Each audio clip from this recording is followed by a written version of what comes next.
semua. Assalamualaikum warahmatullahi wabarakatuh. Semoga selalu dalam keadaan sehat walafiat.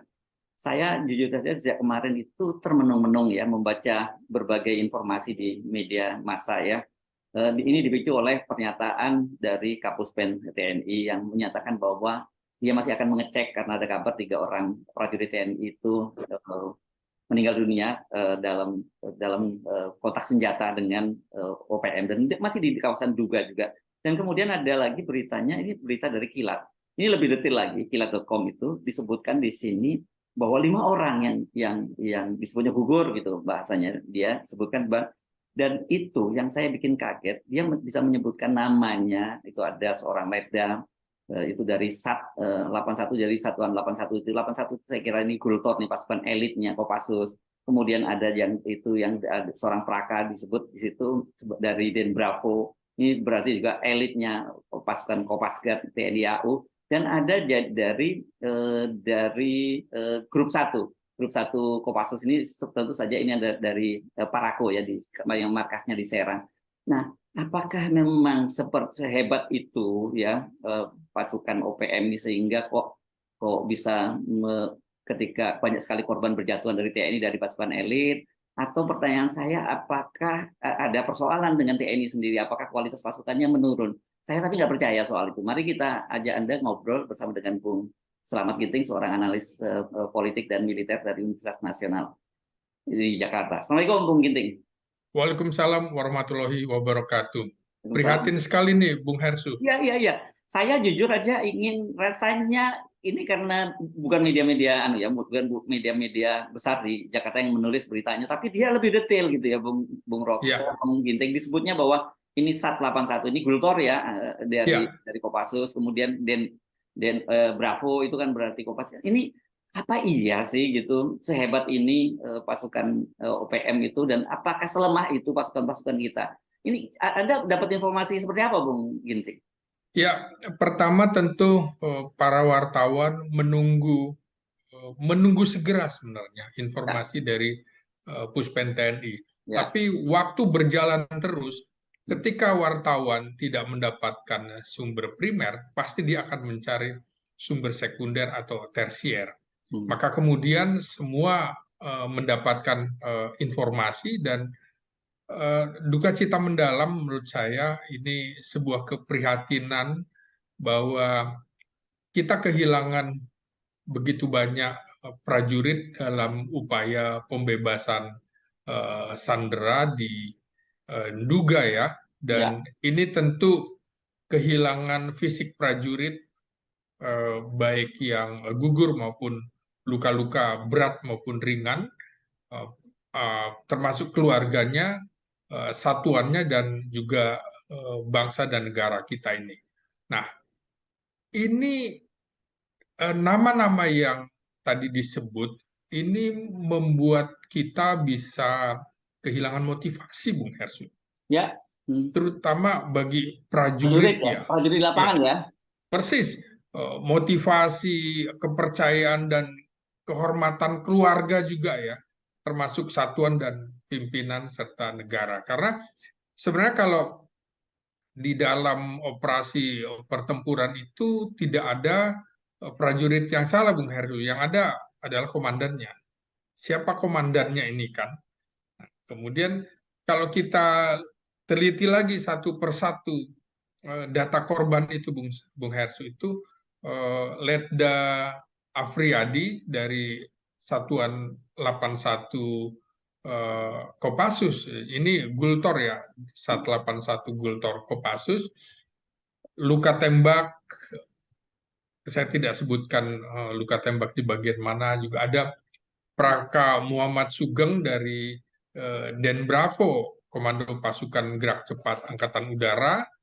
Kemudian juga ada Serka Henry juga dari SAT 81 Kopassus.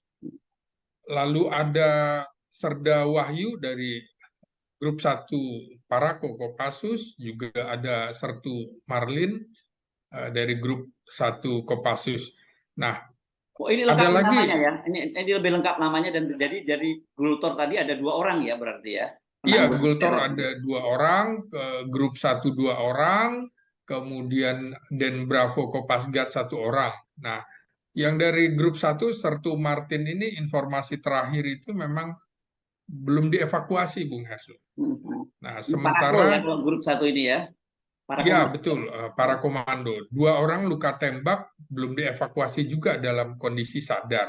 Nah, pagi ini sebenarnya sudah ada, pagi ini ada upacara pemakaman jenazah eh, eh, Letda. Jadi sekarang Letu Anumerta Infantri Letu Infantri Anumerta Afriyadi di Taman Makam Pahlawan Nasional Utama Kalibata. Jadi Nah, terkonfirmasi itu ya, itu ya nama. sudah terkonfirmasi. Hmm. Hari ini sedang ada upacara pemakaman Hmm. dengan cara militer tentunya. Nah, mereka-mereka ini 7 orang ini dari Satgas Trisakti 2 orang dan Satgas Candrasa 5 orang. Menarik adalah berarti ini ada operasi gabungan ya antara misalnya Kopassus dan Kopasgat begitu ya, karena ada dari Den Bravo. Nah, kan menjadi tanda tanya juga ini operasinya apakah bagian dari pembebasan sandera atau yang lain. Ya, ya, ya, ya. Kita tahu Bung Hersu, pengalaman ketika saya meliput pembebasan sandera di Mapenduma tahun 1996 itu tidak ada militer yang seperti Rembo ya dalam pengertian menguasai semua medan. Itu nggak mungkin gitu. Jadi ada spesialisasi termasuk spesialisasi Kopassus tentu berbeda dengan Marinir dan juga dengan Kopasgat. Ketika kemudian ada Kopasgat gugur di pos yang sama ini, Bung Hersu, dengan peristiwa beberapa hari yang lalu di mana ada diduga ada 9 anggota TNI yang gugur, 5 dari Kostrad dan 4 dari Kopassus itu. Jadi kita seperti disuguhi peristiwa pengulangan gitu. Ya, ya. Mengapa kemudian terjadi kembali? Sekarang 5 gugur dalam kontak senjata dan ini mereka masuk sebenarnya dalam Satgas Operasi Paro 2023. Jadi gabungan personil Candrasa dan Trisakti melawan organisasi Papua Merdeka. Nah, peristiwa itu kalau dari keterangan yang saya dapat dari beberapa sumber, itu operasi pada 30 Mei kemarin, Bung Hersu. Jadi operasinya diduga kompleks Kabupaten Duga Provinsi Papua Pegunungan. Nah, kita lihat juga dalam rilis yang ditulis oleh kilat.com itu misalnya masih disebutkan 3 dari 6 korban tersebut ditemukan dalam kondisi meninggal dunia. Dalam perkembangannya ternyata 5 yang gugur dan 2 mengalami luka tembak. Nah, ada lagi sebenarnya di lokasi lain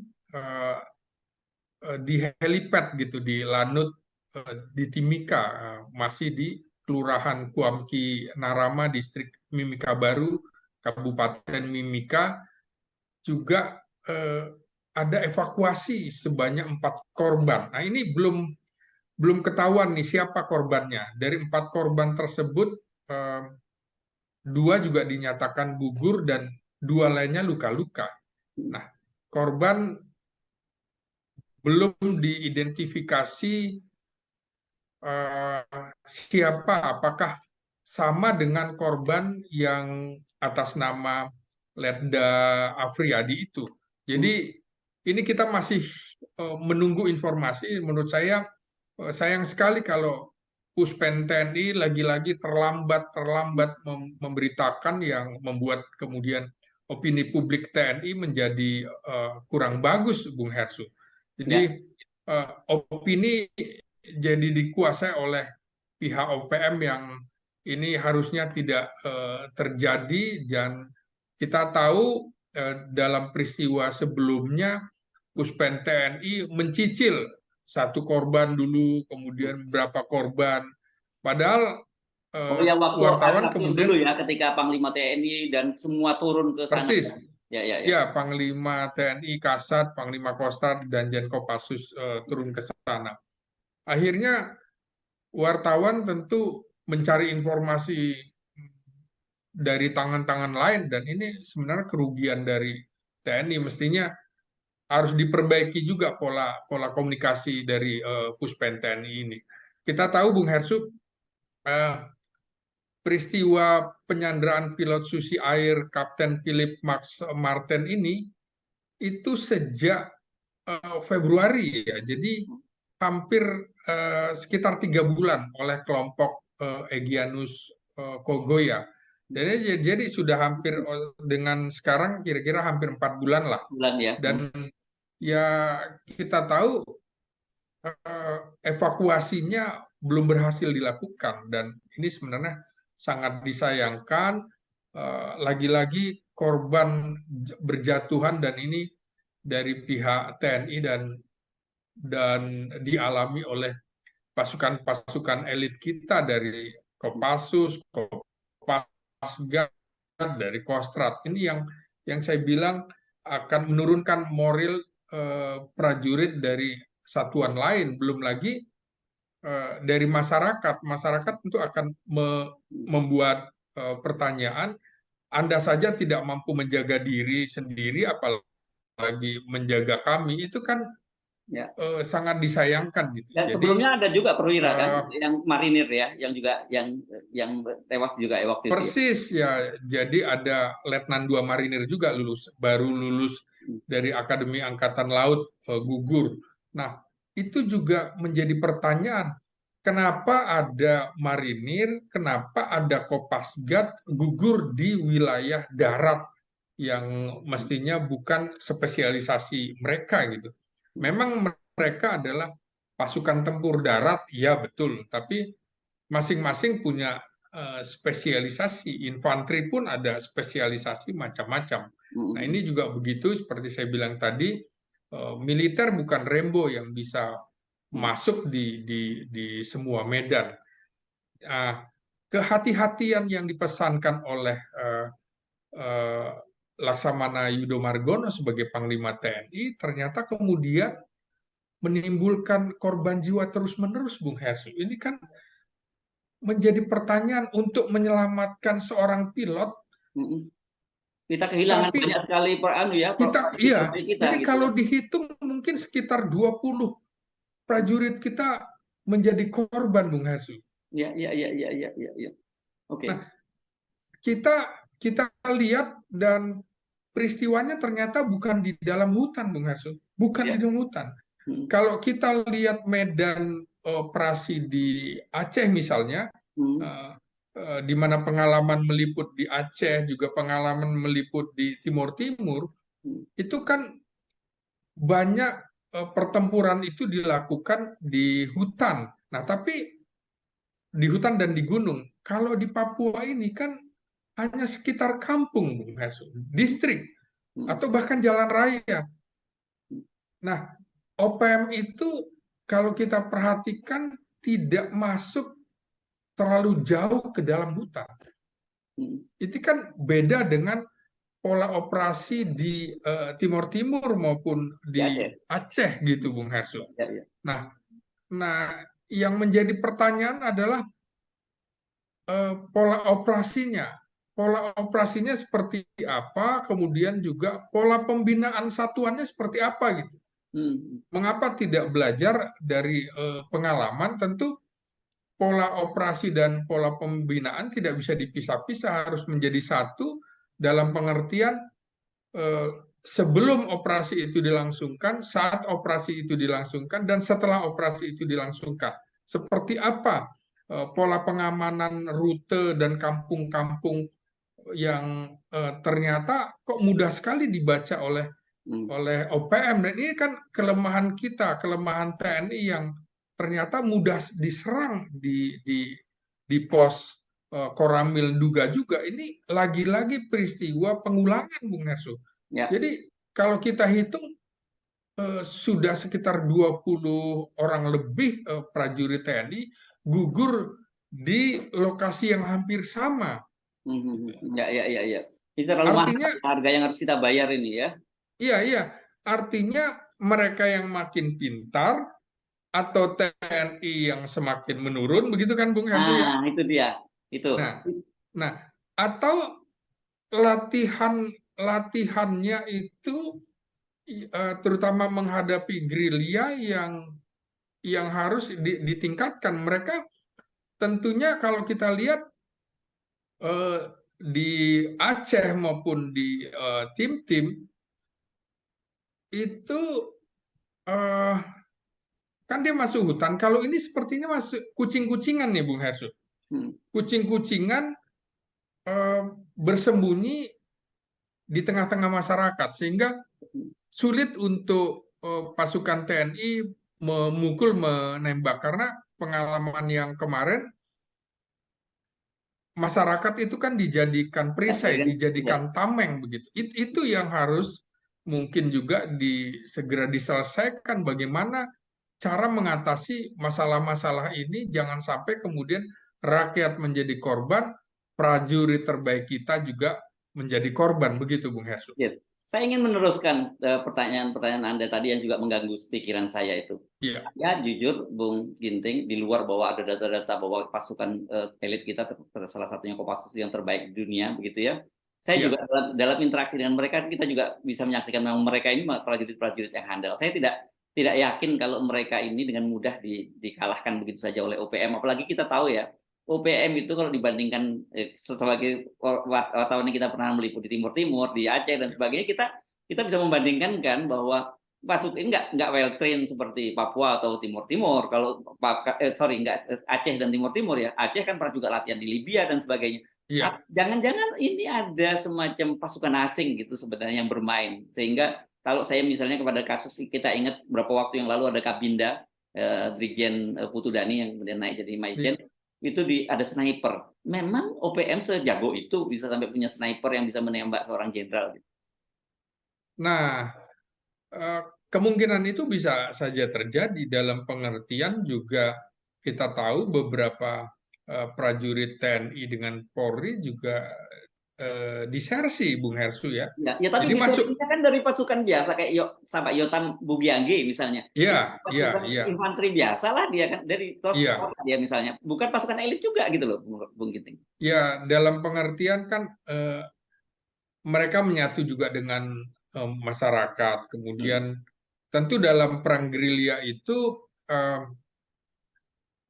ketika lawan kuat, maka kita harus bersembunyi atau diam. Ketika lawan lengah, maka menyerang. Ini kan yang dilakukan oleh OPM kan seperti itu. Artinya apa? Penyerangan dalam kasus ini dilakukan siang hari, Bung Hersu, bukan malam hari. Sekitar pukul 12 gitu kan. Nah, jadi yang seperti Anda bilang, apakah ada kemungkinan tentara bayaran, begitu kan ya? Bayaran Halo? tentara asing yang masuk ke situ gitu dengan Ya, ya. bisa tentara bayaran, tentara asing, kan tidak mesti juga harus profilnya bule gitu kan, harus berbeda, enggak. Tapi bisa juga eh, dari rumpun yang sama gitu, perawakan secara fisik juga sama seperti prajurit Yotam atau apa yang disersi membawa senjata dan lain-lain. Bisa saja kemudian mereka punya sniper, barangkali dalam kasus Brigjen Putudani itu kan ditembak dari jarak yang cukup jauh, Bung Hesu ya. Ditembak dari jaraknya yang cukup jauh, tapi di posisi yang mematikan. Nah, kemungkinan itu bisa saja terjadi. Nah, tugas intelijen untuk mencari tahu itu. Jadi sebenarnya sebelum operasi operasi militer itu dilakukan, mestinya juga data intelijen mesti kuat dulu, di mana rakyat yang pro merah putih, di mana rakyat yang pro bintang kejora itu harusnya sudah bisa dipilah terlebih dahulu. Nah, saya ingin mengatakan, Bung Hesu, kalau dari pengalaman kita sebagai wartawan juga meliput operasi pertempuran di Timur Timur, di Aceh, dan juga pernah di Papua, kita lihat misalnya di tim-tim yang kemudian lepas dari Indonesia tahun 1999, kalau kita lihat, maka yang tersisa pernah mengikuti dalam operasi pertempuran di sana adalah yang tertinggal sekarang adalah kira-kira letting akademi, lulusan akademi 90, 91, 92. Dan ini kan sudah jadi perwira tinggi, Bung Hersu, ya. Ya, ya. Artinya eh, kapten atau letnan yang sekarang melatih pasukan kita di medan operasi itu tidak punya pengalaman tugas tempur, Bung Hersu, seperti di Aceh maupun tim-tim. Sehingga menurut saya jangan-jangan ini terjadi kesenjangan ilmu pengetahuan, kesenjangan pengalaman tugas tempur. Ini kan tidak bisa kemudian eh, kita main ganti-ganti. Kita bisa saksikan peristiwa kemarin itu membuat dan Kolak Op atau Panglima Kolak Ops di Aceh seperti Danrem itu kan, Pangdam dan Pangkogap Wilhan itu diganti, sehingga orang mengartikan bahwa mereka dalam tanda petik dianggap gagal, sehingga ada korban yang cukup banyak. Nah, dengan peristiwa yang terjadi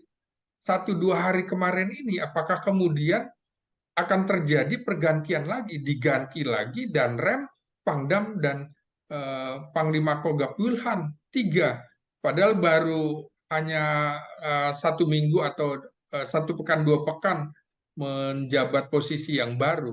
Ini artinya bukan semata-mata soal rotasi, tapi jangan-jangan ada pola pembinaan operasi, ada pola operasi yang keliru. Dan ini kan sebenarnya eh, seharusnya menjadi momentum bagi TNI untuk melakukan latihan yang jauh lebih keras daripada yang sebelumnya, karena dalam beberapa tahun terakhir ini saya lihat eh, elit TNI barangkali kurang fokus pada masalah latihan dalam pertempuran ini, Bung Hersu. Jadi harus ada evaluasi nih. Momentum ini harusnya dijadikan awal untuk melakukan latihan yang spesifik dengan medan Papua yang berbeda. Di satu lagi juga, Bung Hersu, jangan pula kita masih menggunakan nama KKB begitulah, kelompok kriminal bersenjata. Maka kalau seperti itu, atasannya adalah kepolisian. Apakah dalam operasi seperti itu prajurit TNI itu rela dipimpin oleh polisi yang tidak masuk ke medan operasi, hanya di kota begitu? Ini kan tentu akan menurunkan moral pasukan. Apakah dia ikhlas dipimpin uh, oleh satuan lain yang justru bukan satuan masuk ke dalam apa ranah musuh itu, Bung Hersu? Saya sepakat itu ya tadi. Jadi bukan Ya, soal rela atau tidak rela, tapi kan pendekatan antara TNI dan Polri itu dua hal yang berbeda sekali kan begitu ya. persis. Ya, ya. Jadi saya kira ini tidak boleh dibiarkan terus-menerus ya, Bung Ginting. Bagaimana Iya, juga nih pasukan-pasukan elit, pasukan-pasukan ini putra-putra terbaik kita berjatuhan di Papua, dan kita seperti kebingungan apa sebenarnya yang sudah terjadi, dan kalau ini dibiarkan terus mungkin akan kembali berjatuhan lagi. iya. Ini sebenarnya momen yang bagus. Harus ada evaluasi. Apakah kemudian yang salah siapa? Yang salah, apakah kebijakan negara yang salah? Apakah kebijakan pimpinan TNI yang salah? atau memang ada undang-undang yang salah sehingga ada barrier dari prajurit TNI ketika kemudian masuk ke wilayah operasi itu khawatir eh, ada pelanggaran HAM dan lain-lain sehingga mereka terbebani ketika mau melakukan operasi. Padahal jelas ini adalah operasi pertempuran. Sehingga menarik juga menurut saya, Bung Hersu, eh, mengapa misalnya eh, tidak dipikirkan kondisi di Aceh, kondisi di Papua ini sebagai wilayah eh, darurat sipil menurut saya. Ini kan juga harus dipikirkan dengan jumlah korban yang begitu banyak. Apakah kita akan biarkan ini terus-menerus sebagai hanya sebagai situasi biasa, padahal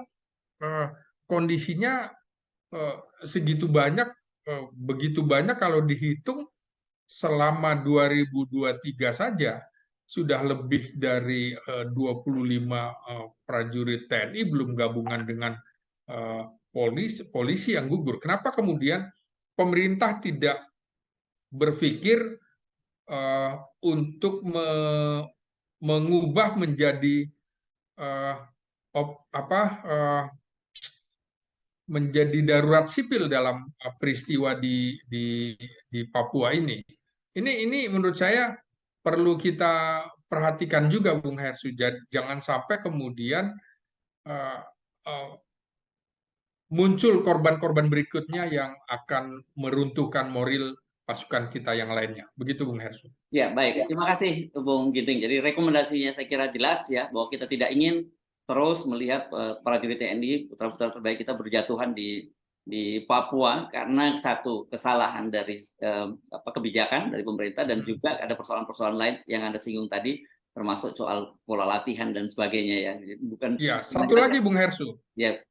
Ini kalau kita kembali ke konstitusi pasal 30 ayat 1 dan 2 Undang-Undang Dasar 45 kan jelas ya sebenarnya setiap operasi yang dilakukan TNI maupun Polri itu harus menyatu dengan rakyat, dalam pengertian kan misalnya setiap warga negara berhak dan wajib ikut serta dalam usaha pembelaan pertahanan keamanan negara. Jadi ada kata wajib. Kemudian di ayat 2-nya juga usaha pertahanan keamanan negara dilaksanakan dengan sistem pertahanan dan keamanan rakyat semesta dengan TNI dan Polri sebagai komponen utama dan rakyat sebagai komponen pendukung. Artinya apa di sini? Artinya gagal sebenarnya TNI dan Polri merangkul rakyat dalam melakukan operasi melawan OPM itu. Jadi ketika rakyat kemudian tidak berpihak kepada merah putih, maka dampaknya adalah luar biasa. Tidak mungkin kemudian dalam operasi di tanah air ini tidak melibatkan rakyat. Jadi ini yang kemudian menjadi catatan intelijen kita juga harus kuat dalam menggalang masyarakat agar mendukung merah putih. Jangan sampai kemudian operasi-operasi ini justru melanggar konstitusi. Itu catatan terakhir, Bung Hersu. Terima kasih. Baik, Bung Selamat Ginting, analis politik dan militer dari Universitas Nasional Jakarta. Sampai jumpa lagi. Saya sebenarnya. Assalamualaikum warahmatullahi wabarakatuh. Waalaikumsalam warahmatullahi wabarakatuh.